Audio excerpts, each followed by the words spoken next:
Hey, I'm John Cannell, and today on Preppy Kitchen, I'm giving you all my tips and tricks to make perfect French macaron. So let's get started. First off, we're gonna deal with the dry ingredients. Not a lot of prep to do, but grab 2 rimmed baking sheets and line them with parchment paper. I'm gonna be using my food processor and a sifter for a little bit in the beginning of this recipe. We're gonna combine powdered sugar and almond meal. I'm actually gonna sift this first, so let's grab a medium bowl and a nice sieve. You don't want your sieve to be too fine or too coarse, and I would say this sieve is like about a medium mesh. 1.5 cups of blanched almond flour is 168 grams, and I highly recommend using a scale if you're making macarons. These are gonna be a little bit on the fussy side, so you don't wanna add too much of anything. It should be just the right amount. I'm also adding in 1 cup or 120 grams of powdered sugar. If you just gave this a little sifted it out, and then you went on with your recipe, you would see macarons that are so lumpy and not shiny, it's wild.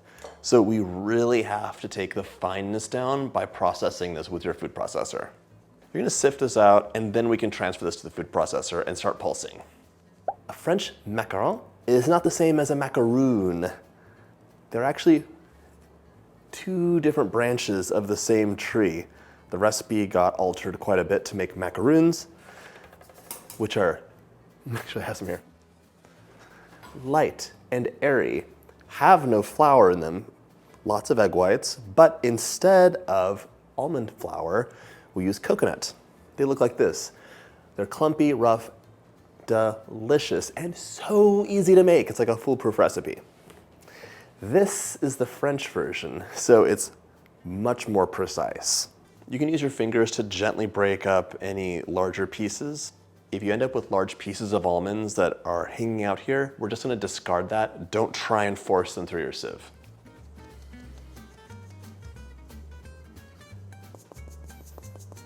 So all that just gets discarded away, or you can munch on it if you want.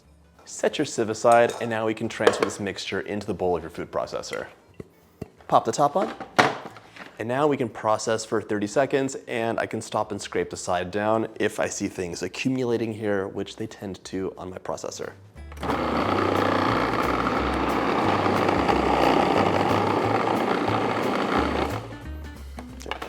That was 20 seconds. Just scooch this stuff off the corner. Don't try and be safe and process this too much though, because you'll end up with almond, like a very sweet almond butter. Okay. 10 more seconds. Lovely. Now, we're gonna sift it again.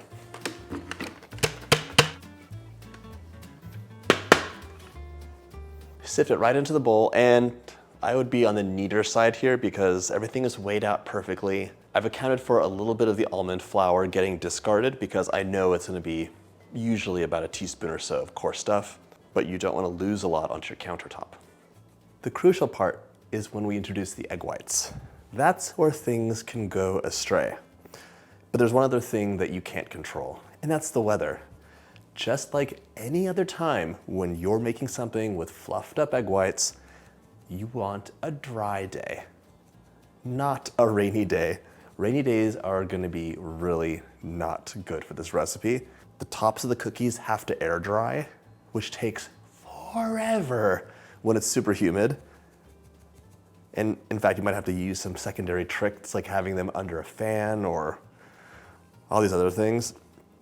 And then egg whites just do not like fluffing up when it's humid. So make this recipe on a nice dry day and you'll be extra happy. And you can see here, it really compacts in your food processor and you end up with these little sweet almond tablets. We don't want that. No, no, no. It's really important to sieve this again. Macaron keep really well in the refrigerator, and they're actually really supposed to be eaten the next day because the filling that you add will moisten the cookie on the inside and give you a nice chewy texture. They're still delicious fresh, but better the next day, just like soup. With my fingers, I can feel this is so much finer now. That's great. Today we're making a classic vanilla macaron. I might do some raspberry centers in a few of them, but there are an infinite number of flavors you can make. And once you become confident in the basics, you can expand your repertoire and try different recipes out, make your own up, and of course, have a real good time with different fillings. By the way, if you like my videos, hit that subscribe button. There's 2 new recipes every single week. Some of them are really easy. Some of them are challenging. Once again, I have a little bit of discard. That's fine. This looks lovely. We're gonna set this aside. French macarons are just sandwich cookies, but they can be finicky. I'm gonna show you all the things that can go wrong so that you can do it right, hopefully the first time, and make beautiful, delicate, delicious cookies. So these cookies are in some ways very easy, but there is a small zone for perfection. They could be underbaked where they'll be soft, not crisp, and the tops will sink. They could be overbaked and burnt and brittle. They could be hollow on the inside and just shatter when you take a bite, which is not acceptable. If you undermix during the macaronage stage, they'll be stiff, texture will be bumpy, and it's not gonna work out nicely.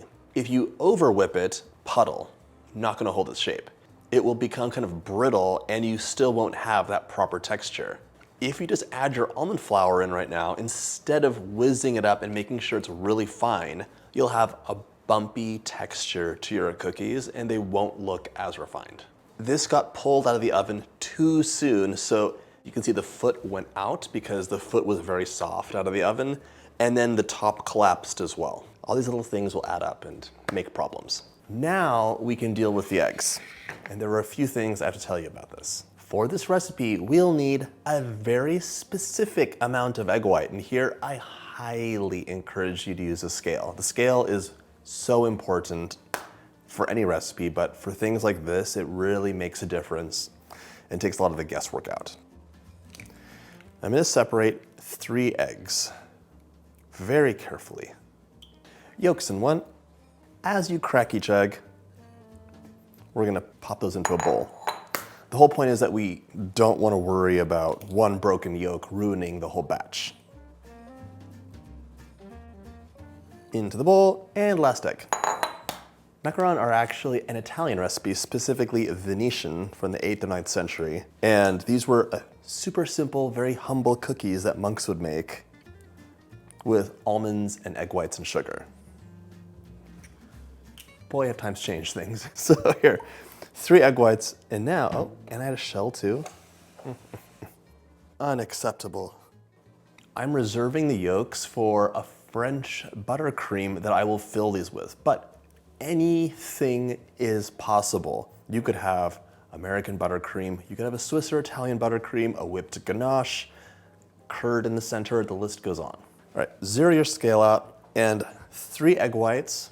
Meh, so imprecise. What size are the eggs? 100 grams of egg whites, yes. That was exactly 100 grams. Amazing. You might not be so lucky. Sometimes I buy large eggs and they're tiny, I swear. Sometimes they're massive, so it really depends. Set your yolks aside, just cover these up because they will dry out. So now that I have my 100 grams of egg whites, I can add this into my very clean stand mixer bowl. We're gonna mix this on medium speed for about 30 seconds until the egg whites begin to foam. Wait, today I'm using some eggs, and these I bought at the beginning of the week. They're not fresh eggs. There are a lot of different tips and tricks about the egg whites.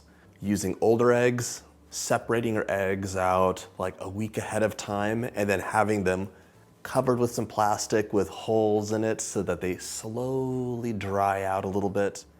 I've done these and I cannot really tell the difference. So in my opinion, what makes or breaks the recipe is the step called Macaronage. That is where things can go wrong. If you want, use the older eggs, try aging them. Let me know how you like it.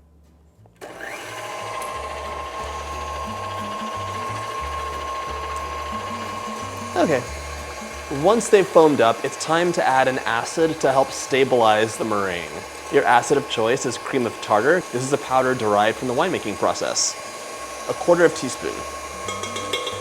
If you don't have this, you could use 1/4 teaspoon of white vinegar or lemon juice. We're gonna continue mixing on medium while adding in a 1/2 cup of granulated sugar, 100 grams, a tablespoon at a time. So 1 tablespoon, taking my time, drizzling it in. No one's in a rush. What is time?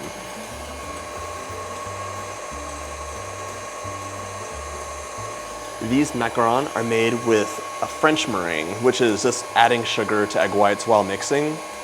There are variations that you can play around with where you make a Swiss meringue or even an Italian meringue, and that's the basis for your macarons. I've done that before, but I feel like this recipe is a little bit more user-friendly and reliable. I will say though that if you use a Swiss meringue, you can get a glossy macaron. But if you do this nice and slow and let the sugar incorporate and melt into the egg whites, your meringue is gonna be perfect.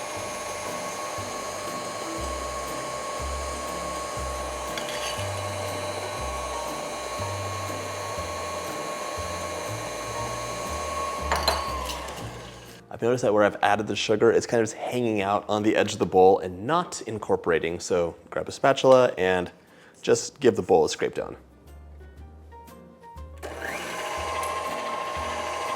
Back to sugar.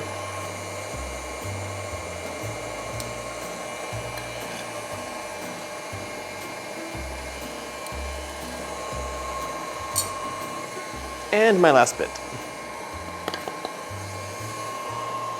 These macarons are going to be a classic vanilla. There are many options for flavor, which you can explore later, but let's keep it classic and simple today. 1 teaspoon of vanilla extract. And you'll notice today I'm measuring everything. And I do see some sugar, so I'm scraping it down one last time. You could have beautiful, creamy white macaron. I would like mine to be a nice, cheerful pink today. So if you're coloring your macarons, this is when you color them, not after the almond flour has gone in. Add 1 or so drops until you've reached your desired color. I will say it's much better here to use a gel food coloring. If you're doing the grocery store kind of very watery kinds, too much water is getting added in. So I'm just gonna pause this and add my food coloring in. I'm adding 1 big healthy drop. Back to mixing on medium. We're gonna mix for about 6 minutes or until stiff peaks form. One of the biggest problems I had when I was learning how to make macaron was the meringue. So many recipes say to do soft peaks. No, you have to have beautiful stiff peaks because we're gonna add all of the powdered sugar and almond flour in. And once you start piping them, if the meringue was too soft, they become these giant pools and it's horrifying. So I'll show you what this will look like. 6 minutes, medium. This color looks very bright right now, but it'll get toned down once we add the rest of the ingredients in and after they bake.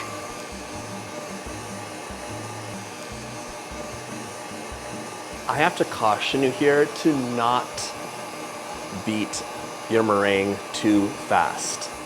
If you go to a higher speed, you're gonna create larger bubbles, and that does something horrifying. They'll bake and they look perfect. You'll be so happy.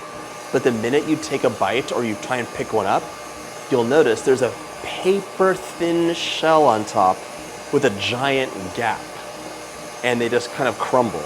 So those larger bubbles will create that shelf. Medium speed, low and slow is the way to go.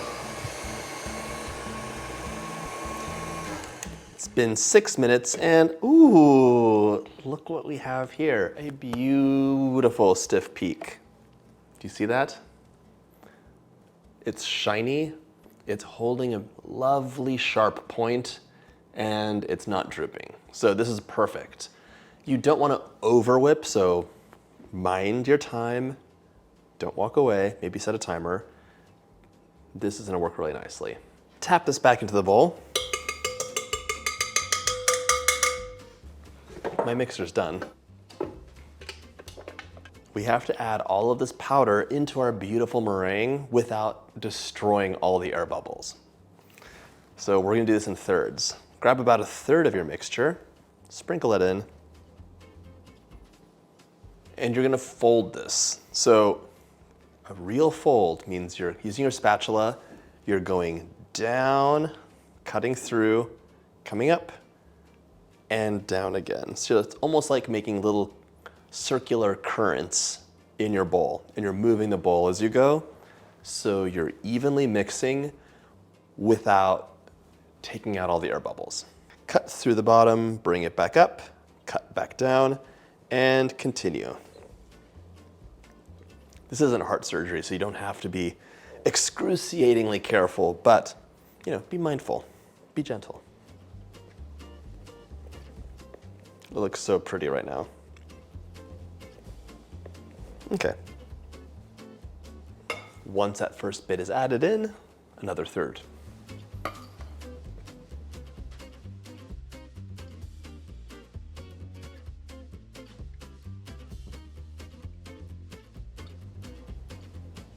Our last batch goes in, and you just continue folding.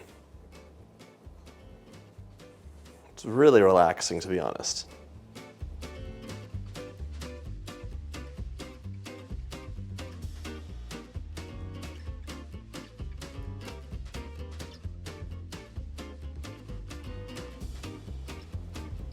I've incorporated all my almond flour and the sugar, but look at this nonsense.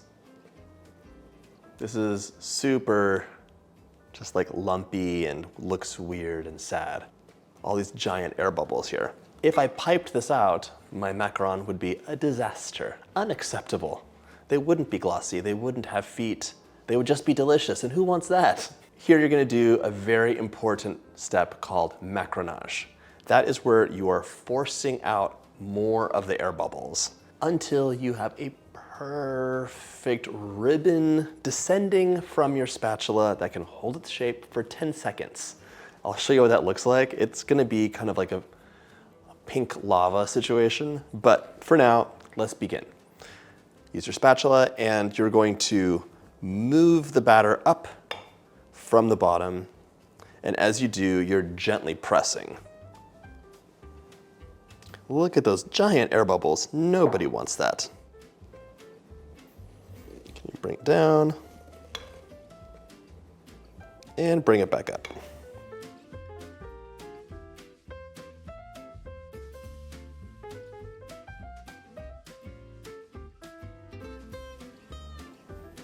And then you bring it back down and repeat.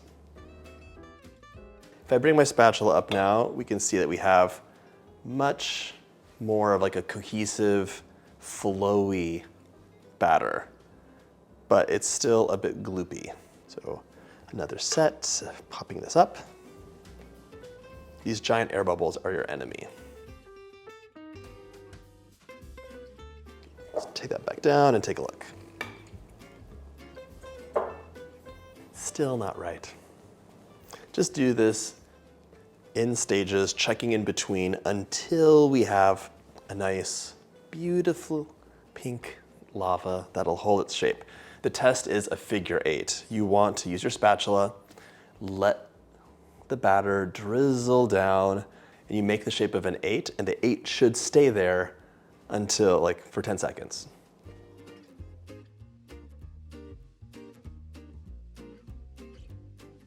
It's not a bad idea to clean your spatula off every once in a while because you have all this unmacaronaged batter clinging onto it.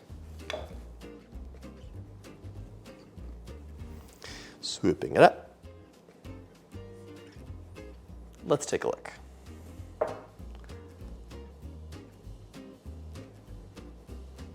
It is almost there. It's really holding its shape, but it's just not kind of flowy enough.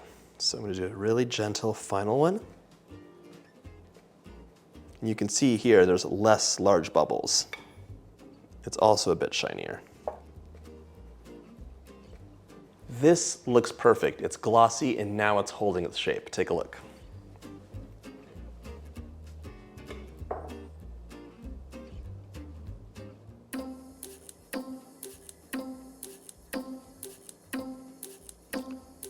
Look at that. Grab a large piping bag and you want a medium circle piping tip. This is a 1A. And we're gonna transfer the batter in and get to piping.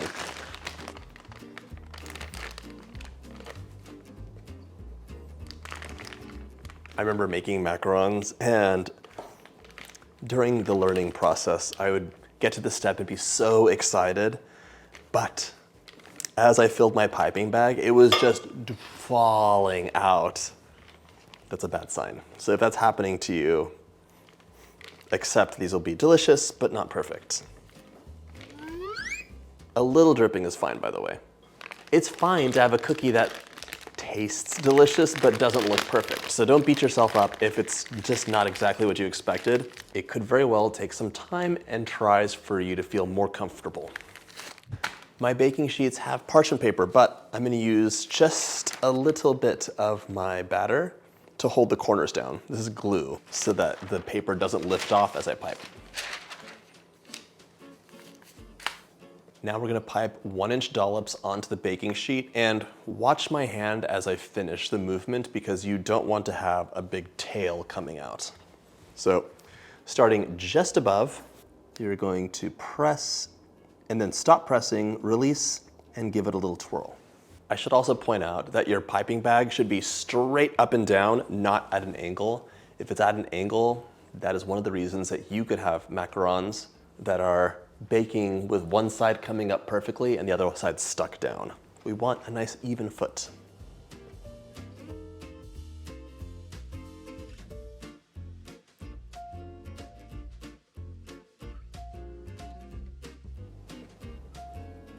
There are so many fun shapes that you can make as well. I've seen teddy bears, the works. A really easy fun shape to do is a heart. You're just taking your piping tip and starting on one side, you pull down, then go to the other side, and you pull down. Pull down, and it's in here, pull down.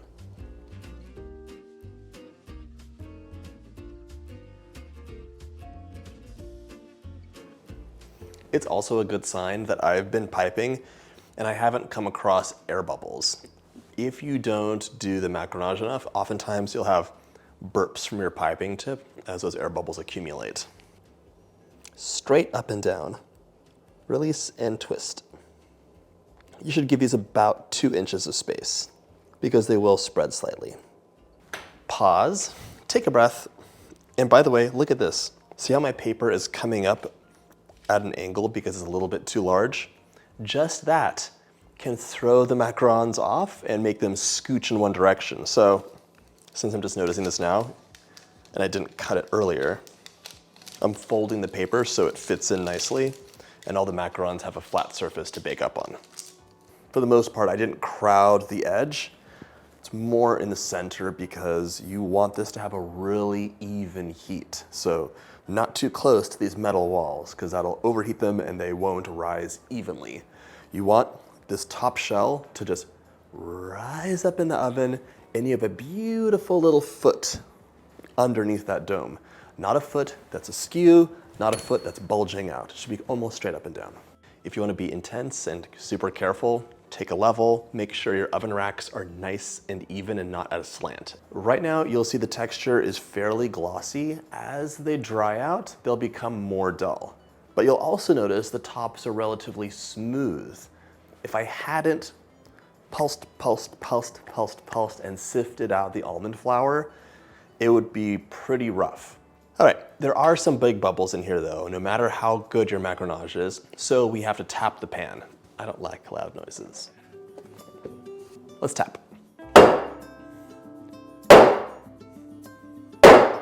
I'm so pleased. This is one of my best batches I've ever made because I only have a couple tiny little bubbles coming out. The tapping will remove some of the larger bubbles that forces them to come to the surface, but it also flattens your macarons out a bit so that they bake up perfectly.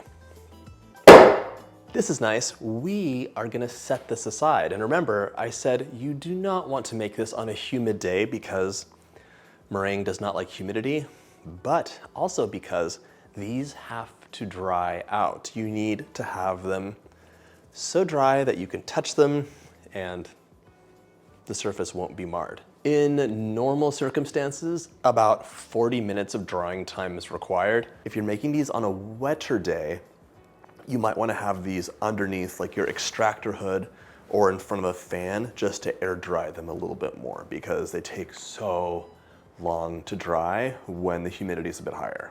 40 minutes on your countertop and we'll come back and check what they look like. In the meantime, I'm gonna pipe the rest of my macaron.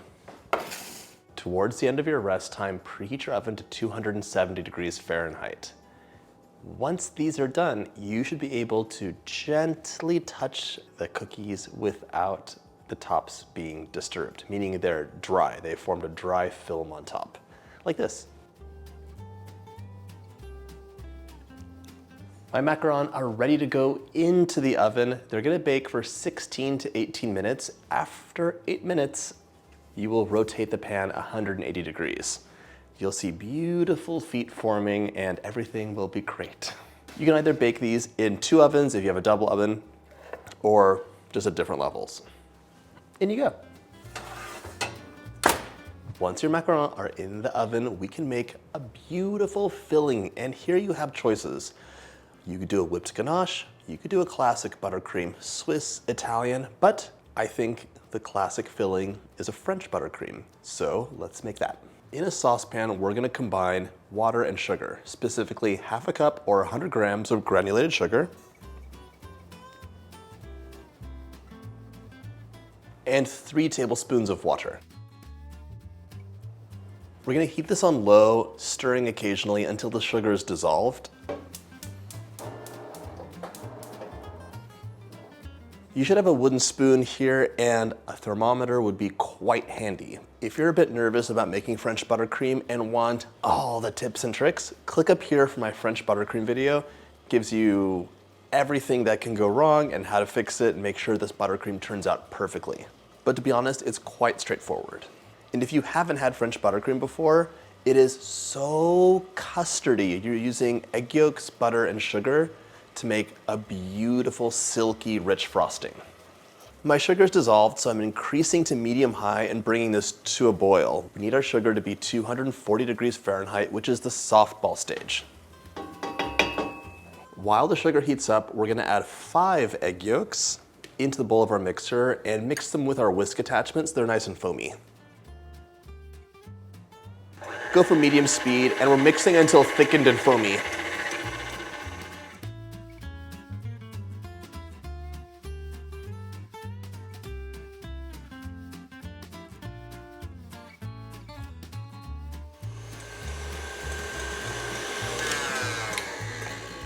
My yolks are thickened and foamy. My sugar is at 240, so I'm gonna slowly drizzle this in while mixing on medium-low.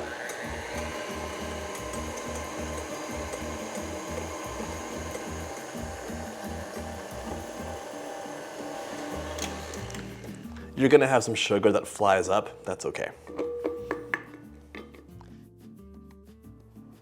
We're gonna continue mixing on medium until the bowl isn't warm to the touch anymore. If you wanted to accelerate the process, grab some frozen peas and just pack the bowl so it cools down more quickly. While this mixes, you wanna make sure you have 1 cup or 226 grams of room temperature butter.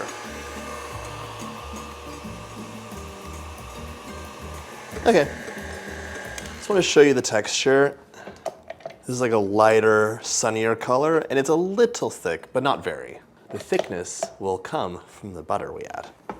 Back to medium-low, and we're gonna add our butter a tablespoon at a time. Your butter should be a nice room temperature right now.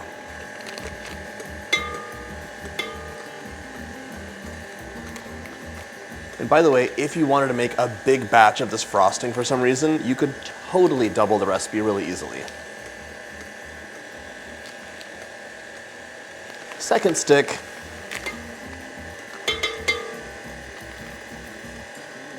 Last tablespoon of butter. Right now we're gonna add a pinch of salt in, a little contrast, and a teaspoon of vanilla.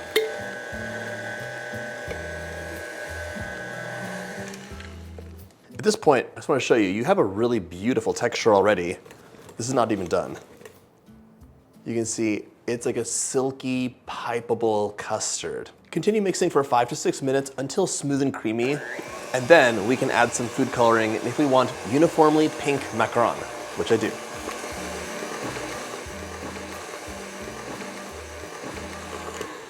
After 5 more minutes of mixing, I have a beautiful, really silky and lighter frosting.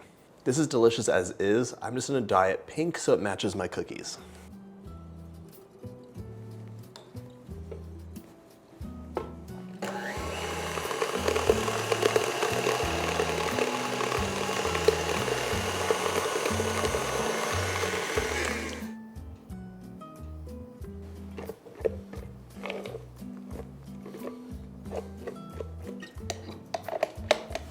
A drop of violet to counteract the orange. A little more pink.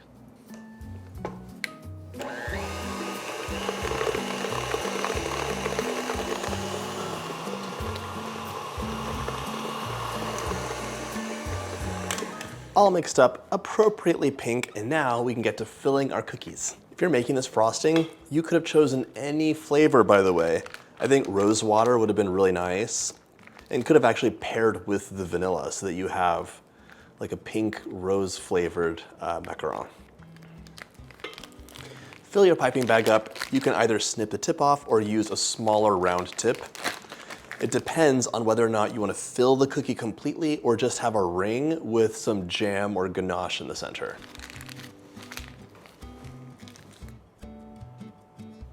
My macaron baked up very nicely. I have a proper foot. It's nice and shiny on top, and even the hearts came out nicely.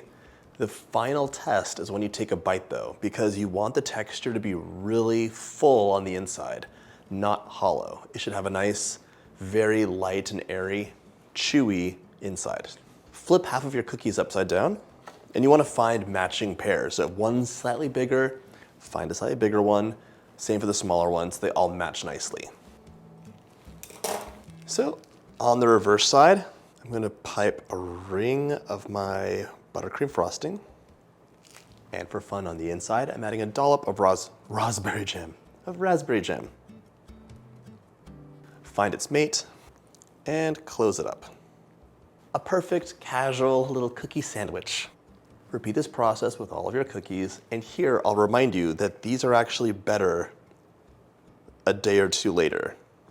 So you wanna have whatever filling you used soften the very bottoms of the cookies so they're really nice and chewy.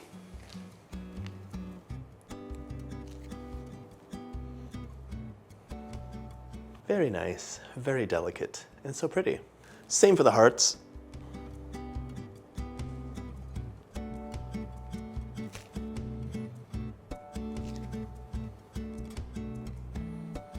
So cute. And of course, you could just fill them completely with your beautiful pink vanilla buttercream.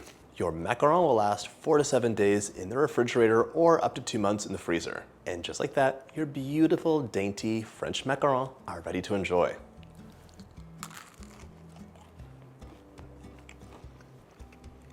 A symphony of delicate flavor with lots of beautiful textures. Crisp on the outside, soft and slightly chewy on the inside with a beautiful, rich, creamy filling. I hope you get a chance to make this delicious recipe, and if you like my videos, hit that subscribe button and check out my French playlist.